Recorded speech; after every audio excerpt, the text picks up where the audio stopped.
Olá, tudo bem?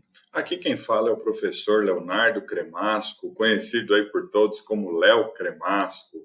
E hoje eu venho aqui com essa missão maravilhosa de participar desse curso oferecido pela Inove Educação, onde nós vamos trabalhar, gente, algumas questões do processo disciplinar da OAB. Olha aqui na nossa tela, na nossa lousa virtual. Nós vamos, então, hoje abordar algumas questões do processo disciplinar na OAB, né, sem descuidar da tramitação do processo, e também enaltecendo a atuação do advogado perante o Tribunal de Ética e Disciplina, o advogado diante de questões disciplinares, porque essa é uma seara do direito não tão explorada, né? Tem muito mercado aí para você que está me assistindo em questões disciplinares na OAB, quer seja prestando uma assessoria para uma pessoa que quer representar um advogado, quer seja para aquele advogado que foi representado na OAB e que não tem muito costume com a matéria e precisa de um advogado especializado para lhe defender. Então, gente, nós temos aí um campo vasto de atuação no que diz respeito a questões ético-disciplinares, tá certo? Então, você que está aí me assistindo, o intuito hoje do nosso encontro aqui é debater essas questões interessantes e trazer aí alguns conceitos, algumas dicas de como trabalhar em processo disciplinar na OAB de forma qualitativa, tá certo, gente? Então, vamos lá. Dando seguimento aqui ao nosso curso, nós vamos falar um pouquinho do processo disciplinar na OAB e aí a gente vai trazendo as dicas práticas para você que está aí me ouvindo, que quiser atuar nessas questões aí tão importantes e que tem um espaço tremendo aí para profissionais que queiram realmente militar nessa área, tá certo, gente? Então, o processo disciplinar na OAB, pessoal, quando a gente pensa em processo disciplinar, a gente tem que ter em mente, primeira coisa, onde está disciplinado o processo disciplinar perante a OAB? No Código de Ética e Disciplina, né? E no Estatuto da Advocacia. Então, nesses dois diplomas legais, nós vemos aí os dispositivos, né, os normativos que regem o processo disciplinar perante a OAB, tá certo, gente? Então, assim, primeira coisa que eu tenho que ter em mente. Evidentemente que o processo disciplinar, ele se instaura de ofício, né, pela OAB, a própria OAB pode instaurar de ofício um processo disciplinar contra o advogado, ou mediante representação de uma parte interessada, vamos assim dizer. Então, o processo ele se inicia de ofício ou mediante representação de qualquer pessoa interessada em dar início a uma representação disciplinar. Agora, quando veio o novo Código de Ética e Disciplina, em 2015, ele trouxe um detalhe importante, gente. Ele trouxe como deve ser feita uma representação. E a representação, pelo novo Código de Ética e Disciplina, a gente fala novo, algo que é de 2015, mas é novo, né? Então, assim, o novo Código de Ética e Disciplina, ele trouxe requisitos vamos dizer assim, que devem constar numa representação. Requisitos esses como qualificação completa da parte que está representando o advogado e da parte representada, que é o advogado que está sendo representado, né? A narrativa dos fatos, os documentos, as provas e o rol de testemunhas, tá certo? Agora, olha só, gente. Nós dissemos que a representação pode começar de ofício né, pela OAB, ou mediante representação de uma parte interessada.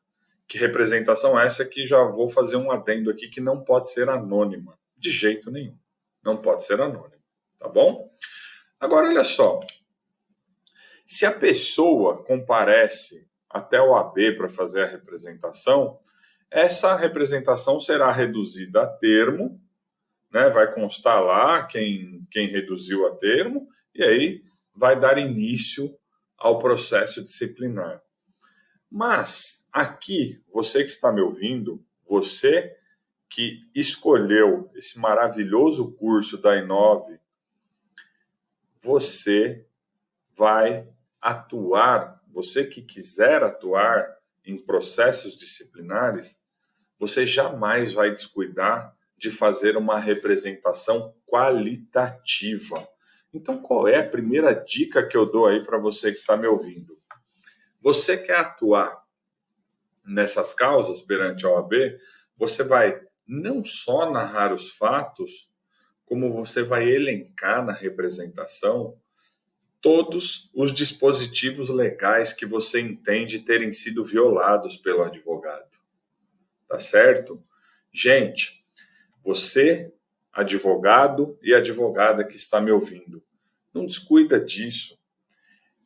Nós, quando procuramos o judiciário, a gente procura, né? Quando eu falo assim, procuramos o judiciário, através de uma petição inicial, quando a gente dá início a uma demanda no judiciário, a gente sempre faz isso de forma qualitativa, não é verdade? Sempre trazendo um detalhamento dos fatos, um fundamento jurídico. Então, por que não fazer isso na representação? Gente, a representação, então, se feita por você, advogado, eu peço encarecidamente, coloque todos os dispositivos legais que você entende terem sido violados por aquela parte que você pretende representar.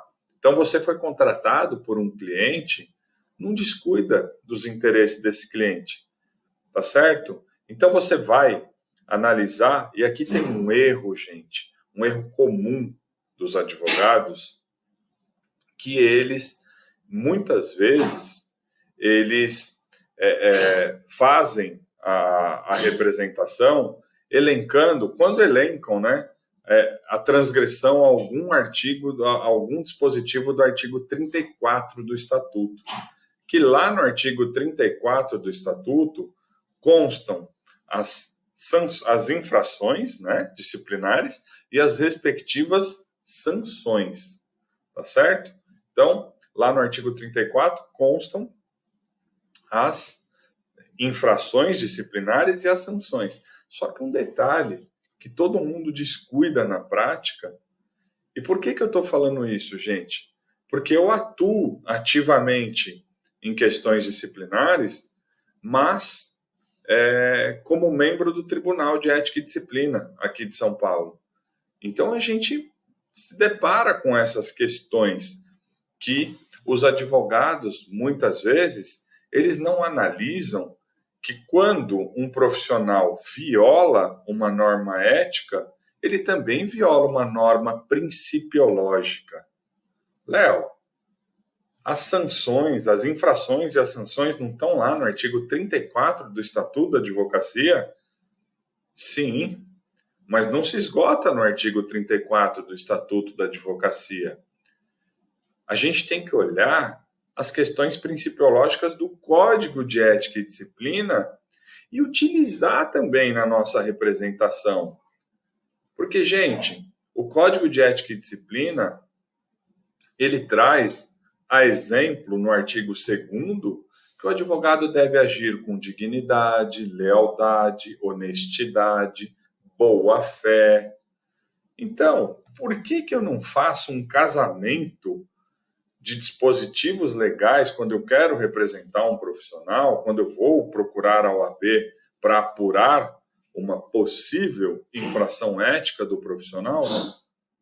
Por que é que eu não consto o artigo 34 do Estatuto, as suas alíneas, os seus incisos, na verdade, e consto também a violação a dispositivos principiológicos do Código de Ética e Disciplina.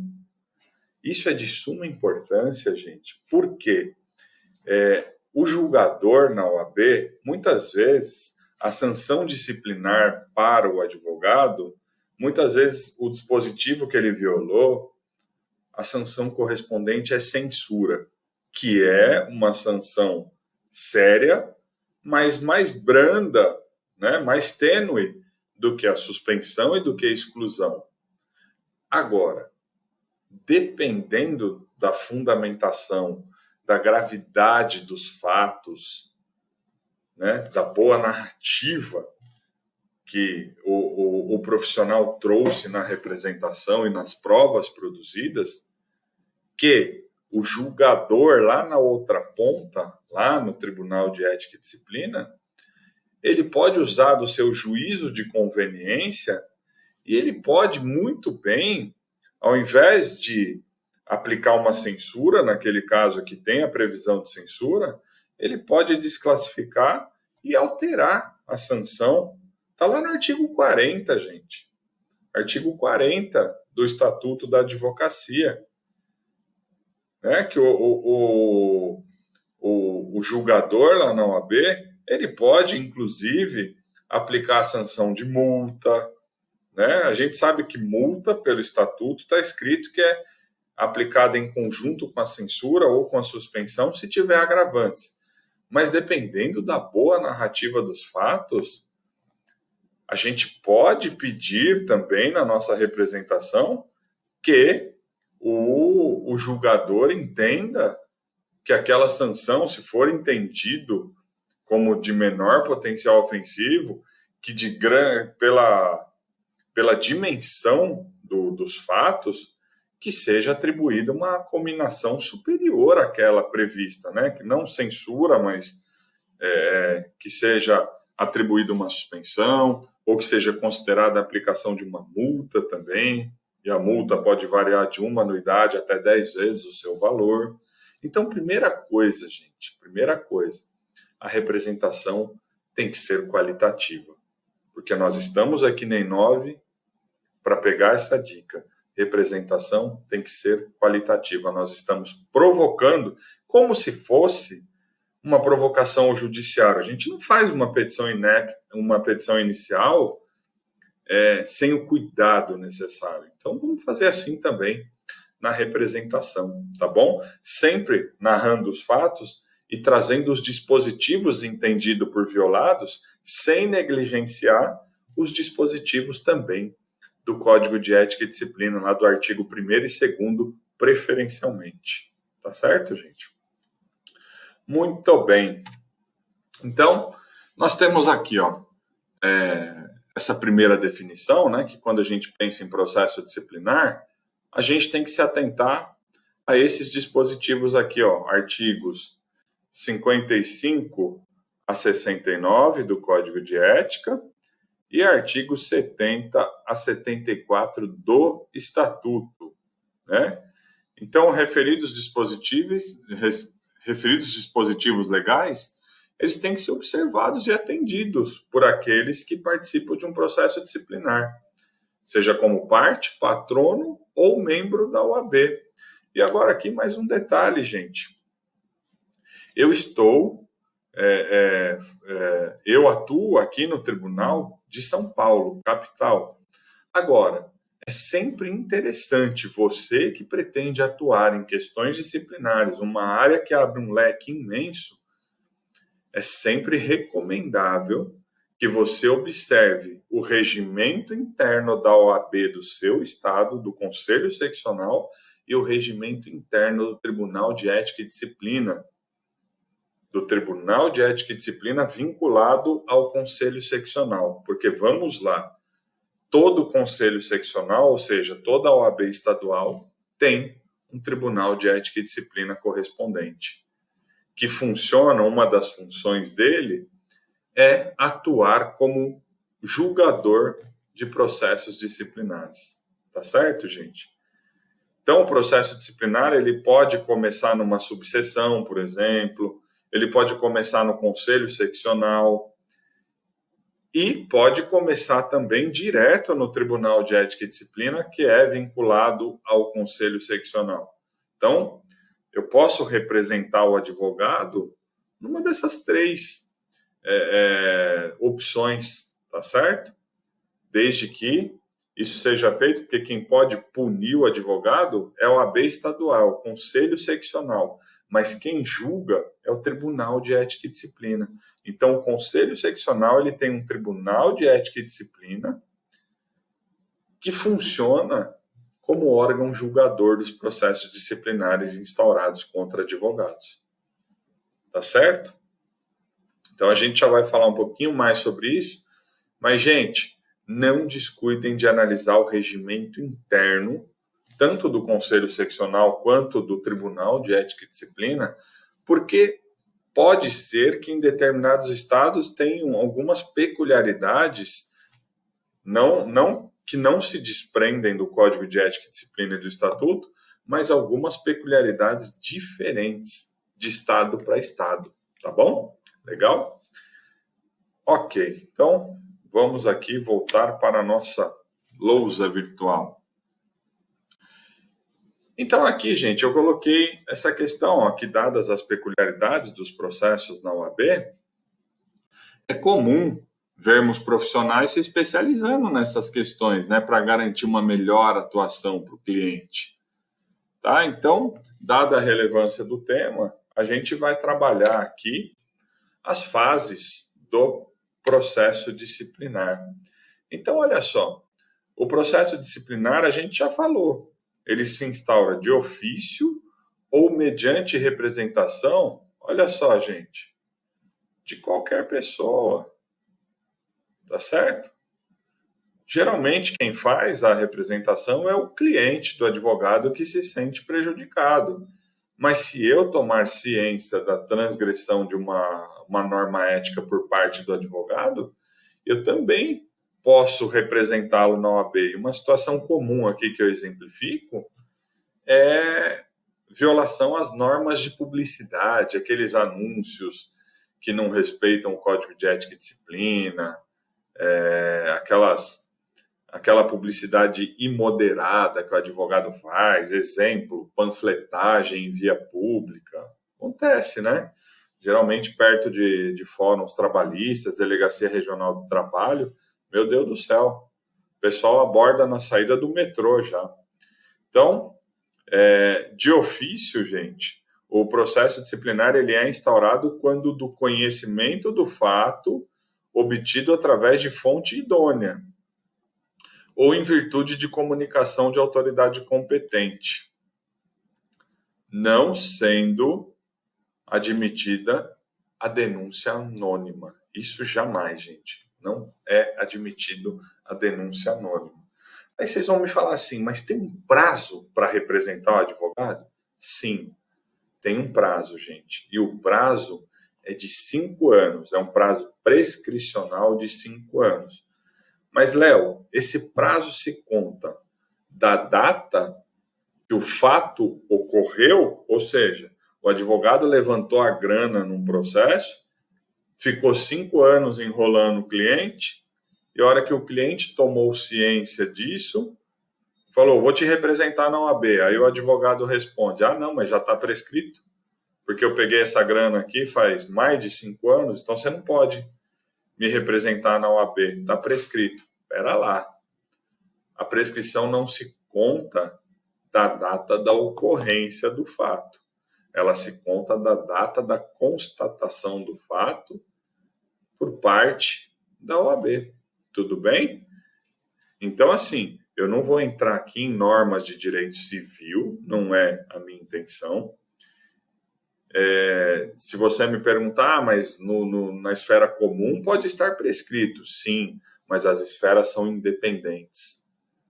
Então, às vezes, pode estar prescrito o direito de cobrar um prejuízo na esfera comum, mas não está prescrito o direito de representar o advogado na OAB, e essa representação, gente, vai ser julgada de acordo com questões ético-disciplinares. E o advogado pode ser suspenso. Aí vocês vão falar, tudo bem, mas ele pode ser suspenso, mas pode voltar a advogar depois. Ok. Só que a suspensão, gente, muitas vezes quando envolve dinheiro, não importa o prazo que a OAB fixou de suspensão. Muitas vezes o julgador vai condicionar o retorno do advogado ao exercício da advocacia à efetiva comprovação de que ele prestou contas ao cliente, devolveu a quantia que correspondia ao cliente, devidamente corrigida. Então, assim, não pensem vocês que, pelo estatuto constar que o advogado fica suspenso de 30 dias a 12 meses, que a OAB assinalou um prazo dentre esses permissivos, ela colocou 60 dias, por exemplo. Findo os 60 dias, o advogado só volta a exercer a profissão se comprovar que pagou o cliente. Então, é uma forma que o legislador dispôs para a OAB para repelir esse tipo de atitude do advogado. Né? Desprezível até esse tipo de atitude, porque é um abuso de confiança. Tá certo, gente? Então, a OAB não tem o condão de condenar o advogado a pagar o que ele pegou indevidamente do cliente, mas a OAB tem o condão de aplicar uma sanção que restringe o exercício profissional. E se o advogado exercer a profissão, estando suspenso, os atos serão nulos, está lá no artigo 4º do Estatuto, sem prejuízo do advogado responder civilmente, criminalmente e administrativamente perante a OAB, novamente, por estar no exercício da profissão de forma irregular. Tá bom, gente? Então, essas eram as considerações que eu queria fazer nesse nosso bloco da aula, e a gente já volta para o nosso bate-papo aqui no próximo bloco, que vai ser um prazer para mim. Tá bom? Até já, meus queridos.